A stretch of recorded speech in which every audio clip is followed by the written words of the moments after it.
Welcome to the Probate Realtor Show, your one source for selling and buying real estate through trust and probate. Hear directly from the best attorneys and trusted advisors on how executors and administrators navigate the probate process in and out of court.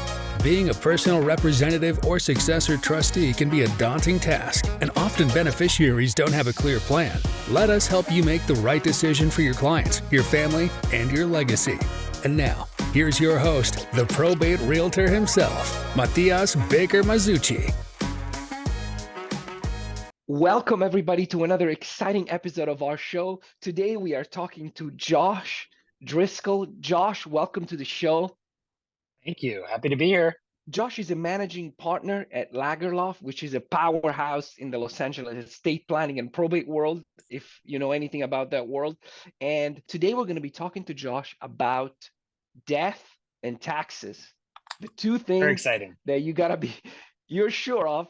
This is what we're going to talk about today. So let's start by talking about recent changes or upcoming changes in taxation that you have to keep in mind when you are helping somebody navigate the estate planning process.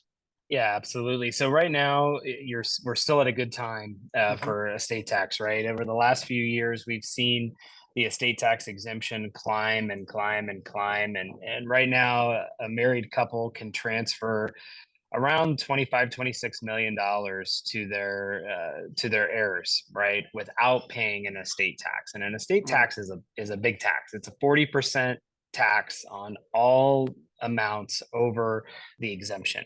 So in the vast majority of cases, people are not subject to estate tax if they have less than $25 million, right? And that's most people. Right now, if you get above that amount, you're still going to have some tax. It's going to be taxed at 40% for everything above that. But there are lots of tools that we can use to try to maximize that dollar amount. But that's coming to an end. So in 2025, December 31st, 2025, that amount is currently set to sunset and go back down to its prior numbers. And that's going to put it roughly at around $13 million for a married couple, $6.5 million for an individual. And there's a lot more people caught in the estate tax trap at that level than there are obviously at 25. So we're doing a lot of work with people that are, in that kind of mid zone, right? Their estate's worth more than 13, worth less than 25. We're taking a lot of time to try to educate people on this is the time right now to transfer assets, potentially make some gifting, use some of the resources that are available to try to come up with, estate tax reduction techniques and things like that. So that's been the biggie that's been happening over the last couple of years. So that's great. Thank you for explaining that. Now let's talk about the specific tools, like you said, some gifting. You briefly mentioned some of them, so I'm very interested. Well, first of all, actually, I'm going to make a comment that's almost unrelated. I wonder who writes the law when they thought 25 million. Okay, yeah, that seems like a good number. It just makes it sheds a little light on who's lobbying Congress and who isn't. Right, exactly. Well, this came in with the Tax Cuts and Jobs Act under Trump, and it was previously around $5.5 million per person that you could transfer without an estate tax. And that's been that way for a number of years. And it gets increased every year due to inflation. When the Tax Cuts and Jobs Act came in, it basically doubled the amount. So what was 5 became 10, and what was 10 became 20, right? So when you looked at a married couple. And it's continued to increase for inflation every year, and it's going to continue to do that until the end of 2025. And we don't really expect much change in this until that period of time. Although it could certainly change depending upon what group is in power next. If it's Democrats, it probably would be allowed to expire and go back down to its prior number. If it's Republicans, it probably would get extended. So we'll see what happens there. Right. But ultimately, yeah, you're right. It's kind of like, where does this number come from? Right. But, in someone's infinite wisdom, this was the number to use. And it's been basically that number, like I said, until that change. But that's where we'll go back to if it doesn't get extended. So let's talk about the tools. Still, 6 million and 12, it's going to be a sizable amount, but 13, as you mentioned. But if you own real estate, for instance, in and whatever assets you own in a market like Los Angeles and things like that, things get value. You can surpass that level. Oh yeah, absolutely. So we need to, so you're saying, adapting to some of the tools like gifting, et cetera, et cetera. Can you explain to our audience what are some of these tools that people can use to sort of like mitigate, avoiding the death tax, as they call it? Yeah, well, most of it involves transfers to a younger generation, right? Okay. So most of the time when clients are concerned about estate tax, they're concerned about how much money will be left for their kids when they pass away, right? Hmm. Because it's unlimited between spouses. So if you're Right. married and you pass away and you have $100 million, that's okay because your spouse is going to inherit from you estate tax free. It's not until the spouse passes away and the kids or whoever else are the beneficiaries of the estate that the estate tax comes into play. So at that point, then is really where we're concerned about it, not so much at the death of the first spouse, but the best advantages are when both spouses are alive if it's a married couple. And what we're really looking at is what is using tools like trusts, Hmm. family limited partnerships, maybe family limited liability companies, and other types of transfers that are effective to transfer an asset from your estate, your gross estate, to the estate of your kids, right? You're Okay. kind of trying to kick it to the next generation. And by doing that, you're going to skip a generation of tax, right? Because you're transferring it while you have a higher estate and gift tax exemption, and they are receiving it in their estate as their the parties that are receiving it eventually to pay a state tax in their estate, but at least you're deferring tax and you're kind of kicking it down the road. So we use a lot of tools, as I mentioned, trusts, limited partnerships, limited liability companies, all to try to transfer assets to the next generation, but generally maintain some benefit or some control for the current generation. Now, in the context of real estate, most people are familiar with the 1031 exchange, to defer capital gain taxes. I am not as familiar with, as you mentioned, a limited liability. Obviously, LLC, yes, but the partnership you mentioned, how does the partnership help? So you basically would quit an asset like a real estate, you quit claim the deed to a partnership or an LLC. Is that, and then that wouldn't count toward the gross taxable estate amount? Yeah. So basically, when you're using these types of partnerships, you're using either partnerships or limited liability companies because you are trying to get a discount generally Mhm. on the value, right? So think about it this way. If you and I owned a business or a piece of property, right, and we owned it 50-50, well, my 50% interest is not necessarily worth 50% of the value of the real estate, right? Because I don't have unlimited control over the property, Right. right? I have a partner, I have a person that I own the property with. So it doesn't necessarily equal to be a 50% portion of the property. It ends up being less, which is where the value comes in for estate tax purposes, because I am likely to be able to get an appraiser to tell me that my 50% interest in the property is probably worth something around 35% of the total property value, Mm. right? Maybe less. So, that's the advantage. You're able to continue to push down pricing and push down values of property to be, transferred to the next generation using less of your estate tax exemption. So it ultimately allows someone who maybe has in excess of $25 million worth of property and assets to transfer it all to the next generation if they were so inclined because of those discounts. No, that makes total sense. Now, we know that when it comes to taxation, especially in the field of real estate, we always hear about the step up in basis, right? So when Yes, somebody passes exactly. away, the beneficiaries have this advantage, of getting the property Yep. reappraised to current market value, and they don't have to pay the capital gains that have accrued over the lifetime of the deceased. In that context, do you advise your clients, to take advantage of the step up in basis? Or are there a situation where you're like, look, you should retain the asset anyway because it's good business to do so? I know you're not a financial advisor, but I'm sure your clients do often may have that question when it happens. Should we just sell because we have that step up in basis, or should we wait? Well, it depends, right? It depends on the situation, but generally speaking, a sale after a step up in basis is it's the right time to look at it, right? Right. Because you can really, where you may have held on to property because of the tax impact, right? You're like, well, we can't really afford to sell the property because, it's going to be too expensive to sell it, or we're going to take this tax hit or that tax hit. Right. After the death of one of the spouses, you're able to, assuming it was a community asset, you're able to take advantage of that stepped up basis and sell it without that same tax hit. right? So whether they decide to ultimately sell it or not is their decision, obviously, but we do help them run the analysis to determine, is this the right time to sell it? And obviously in the real estate world, right, as a real estate agent or whatever your role may be in something, it's an interesting issue to navigate around, because you're, essentially saying, well, somebody has passed away, but you should probably sell this property.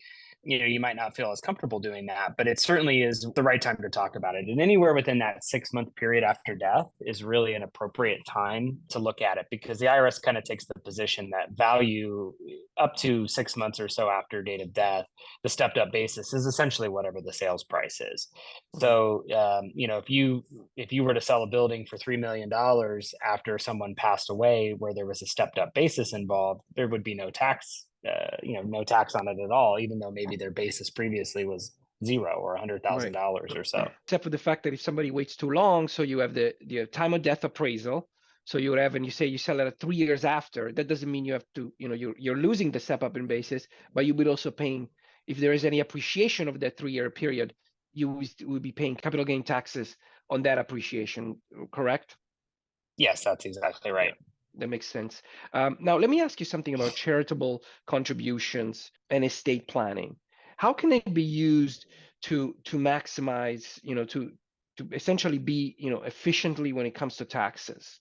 Yeah, so charitable trusts are typically a really good choice. So there's a number of options on the charitable side. Most clients are looking at things like private family foundations. They might be looking at charitable remainder trusts or other types of vehicles. So for example, with the charitable remainder trust, I'm working with a client right now that has a property there is no stepped up basis, right? They're single, so they don't expect to have, there is no triggering event for a stepped up basis other than their death. So what do you do in that scenario? Well, you look at something like a charitable remainder trust, where you actually donate the property to that charitable remainder trust. The charitable remainder trust then sells the property because it's a charity. It does not recognize capital gain in the same way that you would if you sold it. And then the CRT, or the charitable remainder trust, invests the income from the sale and produces income for the person who made the donation. So in this case, right, we're actually going to, it's a piece of investment property. The client is going to, one, get a charitable deduction for the gift, but they're also going to get ordinary income, which is going to be offset by the gift, that's in excess of what they're getting in rent right now. So they were able to, get rid of the headache of the piece of property and trade it for an income stream for their life, which is great. And then at their death, whatever charity they've selected ultimately receives whatever proceeds are left. Got it. And what are in this particular example, or in general, what are some of the sources of income stream that somebody can select with the charitable remainder trust? Generally, they're going to invest it with securities, right? You can do different things and you can talk to your financial advisor, but most people are investing for income. So they're looking at, securities that are going to return distributions and dividends and other types of income for them, so that they can ultimately, live on that as opposed to living on the rent, right? And generally, you're going to be designing that for somewhere between a 4 and 6% rate of return. Could do better, could do worse, depending on what you're doing. Most people are looking for stability there, right? They want to know that they're going to get a check for $10,000 a month, and that's the income off of what they did, when they sold it, and they don't have to worry about whether that check's going to come in or not, or whether the market's up or the market's down. Great. Now the principal gets held within the trust, so the principal amount of the sale, and then, which they obviously, if they were to take it out or do something, then they would have to, pay the capital gains on it. What I wanted to ask you in relationship to, you also mentioned something else. You mentioned a charitable remainder trust, and you said a foundation, a family foundation. Is that correct? Can you explain to me what that is? Yeah, so some of our clients, and we use this strategy a lot, really are charitably inclined, right? And they really want to see, after their death, or sometimes even before their death, the money that they've donated put to work. So in those situations where the gift is in excess of $1 million to $2 million, it kind of makes sense, the larger the gift. We'll look at actually creating a family foundation, and that allows for the person that's making the gift to be involved now during their life and help to direct how the money in the foundation is going to be spent. The biggest difference between like a CRT, which can ultimately form a family foundation or pay over its at death, and a foundation is that a foundation only distributes around 5% of its overall assets every year. So that actually allows for a longevity of the gift, as opposed to something where it's just a direct gift and then you hope that the charity does with it what you want. You're allowed to put restrictions on gifts and foundations. You can do a lot more. It's a lot more flexible than just making an outright gift. So a lot of clients will choose to use a foundation structure because it gives them a lot more abilities over time to make gifts during life, but also make sure at their death that the money is used in a way that they would be on board with. That makes total sense. Thank you for sharing that. Now, I wanted to Yeah. ask you a question. What does it mean to create a flexible estate plan that can adapt to changing tax laws? What are the steps and what are the things that you advise your clients to have some fluidity in their plan? Yeah, there's a number of ways that we can bake in flexibility or fluidity. First and foremost, that would be making the plan, right, amendable and changeable. So unless and until a trust is irrevocable, the person creating the trust, the grantor, is able to make changes to that trust at any time, right? It's not until it becomes irrevocable that you're really restricted in the way that you can make changes. So that's probably first and foremost the number one thing you can do. The other thing you can do is talk to your estate planner about the variations of how the trust is administered after one or both of the spouses have died. We tend to write the trust very flexibly unless there's a reason not to for the surviving spouse, right? We don't know what the future holds from a tax perspective, from an assets load perspective. It's just sort of an unknown. So we're trying to plan for a number of things that may or may not occur in the future. That's why, different than a typical transaction, like a real estate transaction or a corporate transaction, you're sort of in the four corners. You know exactly what the circumstances are at this point and what got you there. So you can kind of plan the transaction that way. A trust or an estate plan, you don't have that benefit. You're designing it for what you hope to be many, many years in the future. And you're trying to bake into it an assumption that the client hasn't changed it at that point, right? So we don't like to do things where a client is required to come back in and amend the trust in order for something to happen if circumstances in their lives change. So we really like to try to design it such that the client is able to, make changes to it in the future if needed. But ultimately, if something happens and they had not made a change, it's relatively straightforward to administer that trust. So we use a number of different trust strategies. A Clayton trust is a type of trust that allows a really significant flexibility at the death of the first spouse. The surviving spouse can work with their accountant and attorney to make decisions at that point on how they want to fund the trust and some of the other sub trusts there that really can be very tax advantageous and very flexible, very fluid, to your point. That makes total sense. Now, just to expand briefly on that, obviously you want to make a plan that is as fluid as possible so that not too many people don't have to constantly change it as life changes. But do you recommend that your client revisit, because there are life changes, divorces and births and things like that? How often do you recommend your clients revisit their estate plan? We say at least every 3 years. 3 years typically is a good time frame to make, to have some life changes in there. And you really want to make sure that the assets that you have are properly named in the trust, that you haven't made changes to something, you haven't sold something, bought something, refinanced something. You want to make sure that the trust continues to hold that. So that's an important piece. The other thing that you'll want to do is make sure that you've got all the right people there, right? You want to make sure that whoever you've listed as the successor trustee is still the right person. And, if that person's no longer appropriate, change them out and make sure that they're, able to still serve. So those are the big things that we're looking for during that time. That makes total sense. Thank you. You really know your stuff. I can tell. I love it. I talk to a lot of people in this world, and I really love it when people are so. I have a great admiration for such clear crystal knowledge. So thank you for sharing that with the audience. Now, how do you get that clear crystal knowledge? I want to know. So tell me about your journey and tell me how you decided. First of all, I always want to know this. What made you decide to become an attorney in the first place?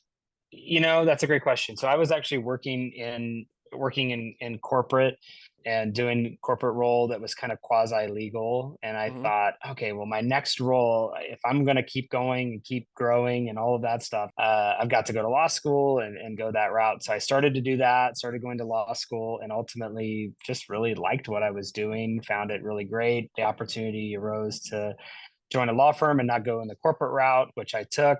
And, my first job right out of law school was at a tax law firm, a firm doing taxation, estate planning, real estate, corporate. It was a family office firm, and really got to see how all of the pieces happen, right? From corporate to real estate to estate planning to all of that, and how connected they are, including family law, which we also have here. And, in order to do it correctly, it's sort of like a real estate transaction, right? Everybody has their roles. You have escrow, you have title, you have the real estate agent, on both sides, right? Looking out for their respective clients. You have the inspector, you have this person, that person, and all of them have a piece to play in a transaction. An estate plan or a legal matter is the same, right? There's a lot of different moving parts that really it's helpful if the entire team is on one page. And that's really what I think I love about the firm that I'm at now and what I built here, because we've got the ability to service clients from all walks of life and to basically all levels of wealth and complexity of transactions, which is really, really fun. So I love it. That's great. That's great. That's wonderful. So basically, from working in kind of like a legal aspect of the corporate world, you ended up, decided to become an attorney, and then you kind of, the estate plan kind of came natural, to work in the estate plan in the world of taxation kind of came natural. So that's great. I love it. And you still love it to this day, I see. I do. I love it. Yeah, it's really fun. I find it really fun. It's every day is different, which is really cool. That's great. That's great. Okay, before I let you go, I wanna ask you. I have a random list of 30 questions, numbered from 1 to 30. I would love for you to pick a number, so I can ask you that question. 13. 13. Has reading a book ever changed your life? Oh, an interesting question. Yeah, I think so. There's a well-known book called Think and Grow Rich by Napoleon Hill. Oh yes. Of course, right? That book probably opened me up a little bit to, there's many concepts discussed in there, right? But that book really sort of opened my eyes to the idea of, hard work and the referral relationships and how, how the business world works, right? I read that when I was probably still in middle school, and still have that copy today and still look at it every so often. And so I would say so. I'd say it put me on a path towards entrepreneurship and business. So that would be my choice. I absolutely love that book. And there's another book, part of that same journey, by Dale Carnegie, the How to Win Friends and Influence People. Sure, absolutely. Yeah. So that book, I go back to it like every year or so, or 2 years, I read it, and it's such a good. I recommend Think and Grow Rich all the time. And, people like, hey, get the audiobook if you're not a reader, et cetera, et cetera. So thank you for sharing that with our audience. One more thing before I let you go is, when our podcast, the goal of our podcast is to put people such as yourself within the reach of people that are searching for that information online. So when somebody is looking to hire someone that does your specific, in your specific role, what is the best way to get a hold of you? For me, it's email. You can always call and talk to my assistant and get on my calendar, but email is a more direct communication for me. But obviously, any way that somebody wants to reach out, go for it. I'm terrible at LinkedIn, so it'll do that. I really try to pay attention to those messages, but it's a little overwhelming sometimes. So email will get my attention faster. A call, I usually try to call back same day if it's a transaction or if it's a referral that's needed, what have you. Try to get in there quick and make sure that whatever the questions are answered, I can get answered for them. But always free to email. That's great. Thank you so much for sharing your wisdom with our audience. Absolutely. It's been such a great pleasure to have you on the show. And we will see you on the next episode, everybody. Bye. Thank you. Bye. Thanks, everybody.